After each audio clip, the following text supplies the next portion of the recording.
la ministre, messieurs les rapporteurs, chers collègues. Du 1er au 3 avril, Lille accueillera, comme chaque année, le FIC, Forum international de la cybersécurité, qui réunit les principaux acteurs de ce secteur. C'est dire si l'enjeu cyber est bien identifié dans cette ville. Et pourtant, en mars 2023, elle a subi une intrusion dans son système informatique dont le coût avoisine les 2 millions d'euros. Certes, les assurances couvriront une partie des frais. Certes, aucune donnée n'a été perdue. Mais le fonctionnement habituel de la collectivité a été fortement perturbé. Lille a été victime d'une attaque malgré l'écosystème qui l'entoure et une collectivité sur 10 déclare l'avoir été dans les 12 derniers mois, d'après le baromètre de la maturité cyber publié à l'occasion du dernier Salon des maires.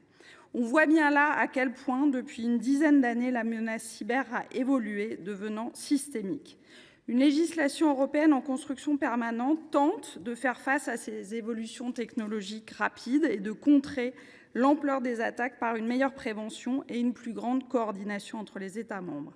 Comme nous avons pu le signaler dans la proposition de résolution européenne présentée avec mes collègues Morin-Desailly et Pelva, il faut prendre garde à ce que cet enchaînement de textes européens ne complexifie pas l'ensemble du paysage en matière de cybersécurité. Il faut aussi veiller au financement de tous les investissements induits. Cette question financière est l'une de celles qui se posent dans le cadre du projet de loi que nous examinons et qui transpose, enfin, oserais-je dire, la directive sur la résilience des entités critiques, dite directive REC, la directive NIS 2, qui étend le dispositif actuel de prévention et de protection à un plus large tissu économique et social, ainsi qu'au secteur public, et enfin le règlement DORA applicable aux entités financières.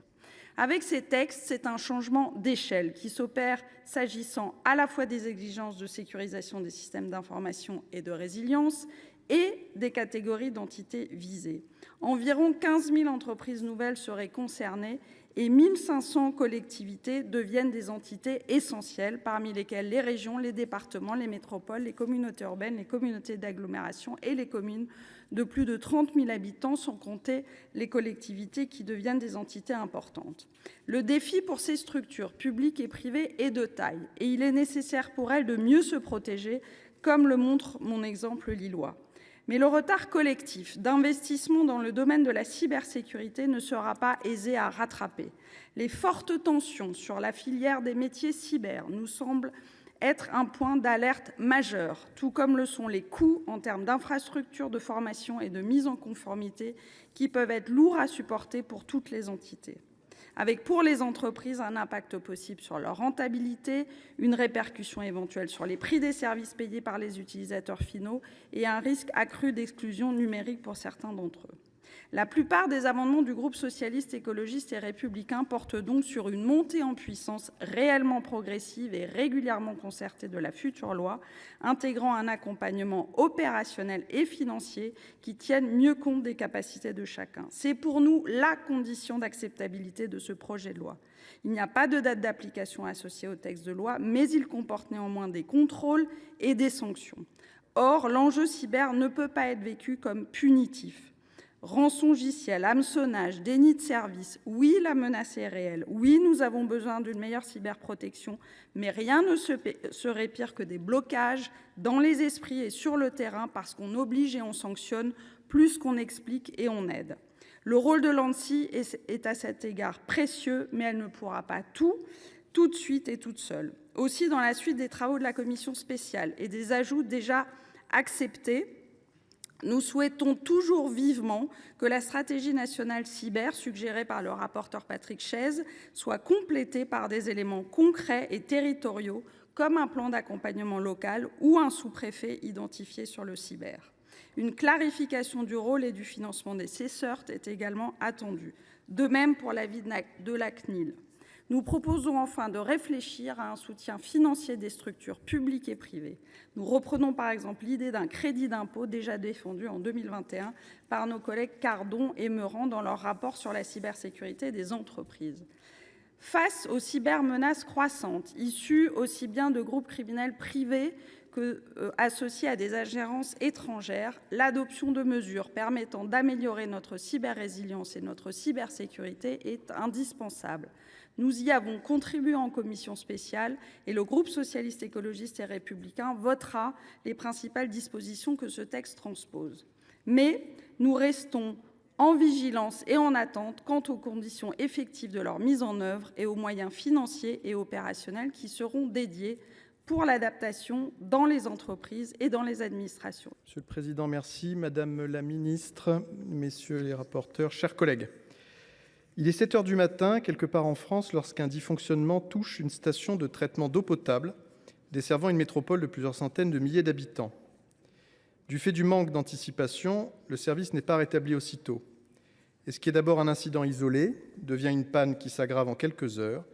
Les réservoirs se vident et le réseau de distribution cesse de fonctionner. Dans les hôpitaux, dans les industries, on rationne la consommation, la population panique, les autorités peinent à coordonner la réponse d'urgence. Et le pire dans tout cela, c'est que ce n'est pas une attaque ni une catastrophe naturelle qui en est la cause, mais une simple défaillance technique aggravée par un manque de planification, d'anticipation et de résilience. Cette situation est techniquement parfaitement vraisemblable. Il est des textes qui surgissent dans nos débats parlementaires comme une évidence au vu du contexte que nous traversons, et le projet de loi que nous examinons aujourd'hui appartient à cette catégorie. Regardons plus loin que la France, comme l'ont fait quelques orateurs précédents. Le tragique de l'histoire imposée à l'Ukraine depuis 3 ans a mis en valeur la vulnérabilité des infrastructures critiques, déjà soumises aux risques naturels et aux attaques physiques et cyber, qui se sont intensifiées ces dernières années. À cet égard, la transposition de la directive REC, le titre 1 du présent projet de loi et sur lequel je concentre mon intervention, ne fait que tirer les conséquences d'une réalité incontestable, la vulnérabilité croissante de nos infrastructures essentielles dans un monde où les crises deviennent la norme. Nous avons vécu par exemple une crise sanitaire qui a révélé les fragilités de nos chaînes logistiques. Nous avons vu des collectivités tétanisées par des cyberattaques ces dernières années, des entreprises stratégiques paralysées par des rançongiciels, des États étrangers déployer leur influence par la manipulation de l'information et le sabotage économique. Nos infrastructures critiques ne sont plus simplement des rouages invisibles de notre quotidien, mais des cibles, des vulnérabilités, des enjeux de puissance.